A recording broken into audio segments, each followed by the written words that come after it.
అందరికీ నమస్తే నల్లా వెల్కమ్ టు సాఫ్ సీదా ముచ్చట.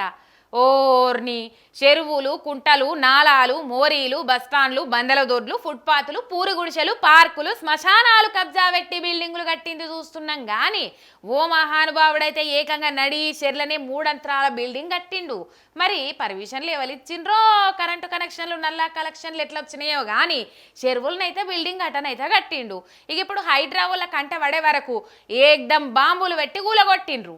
పిల్లి గుడ్డదైతే ఎలక ఎగిరెగిరి పడ్డట్టు అధికార వ్యవస్థలు లంచాలకు మరిగి అడ్డగోలుగా ఎట్లా పర్మిషన్లు ఇస్తారనే దానికి నిదర్శనమే ఈ బిల్డింగు. సికింద్రాబాద్లుండే ఒక బడా సేటు వీకెండులు వచ్చి తాగి ఊగి సిందులేసేందుకు సంగారెడ్డి జిల్లా కొండాపూర్ మండలం కుతుబ్షాయిపేట కాడ నడి చెర్ల అంతరాల కొద్ది బిల్డింగ్ కట్టిండు. 12 ఏళ్ల కింద మంచి లగ్జరీ లేక్ వ్యూ హౌస్ కాదు, లేకుల్నే హౌస్ కట్టిండు. ఇలా హైడ్రావోళ్ళ కంట్ల పడే వరకు బుల్డోజర్లు పోయేటట్టు లేదని ఏకంగా బాంబులు పెట్టి కూల్చిండ్రు.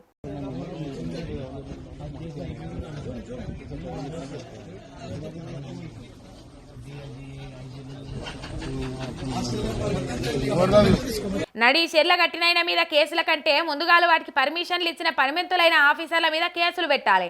అవసరమైతే ఉద్యోగంలోకి వెళ్ళి డిస్మస్లు చేయాలి. ఎంత దండుకుంటే ఇంత దారుణంగా పర్మిషన్లు ఇస్తారు. చెర్ల ఇల్లు కట్టి దాని మీద చిన్న బ్రిడ్జ్ కట్టుకొని చెరువును చెడబట్టింది ఇన్నొద్దులు ఏ వ్యవస్థలకు కనిపించకపోవడు చూస్తుంటే చిత్రం అనిపిస్తుంది. సర్కారు ఆఫీసర్ల పనితనానికి ఇదే చక్కటి మచ్చుతును కానీ మస్తుగా కామెంట్ చేస్తున్నారు సోషల్ మీడియాలో చెరువుల బిల్డింగ్ కట్టింది చూసినోళ్ళు.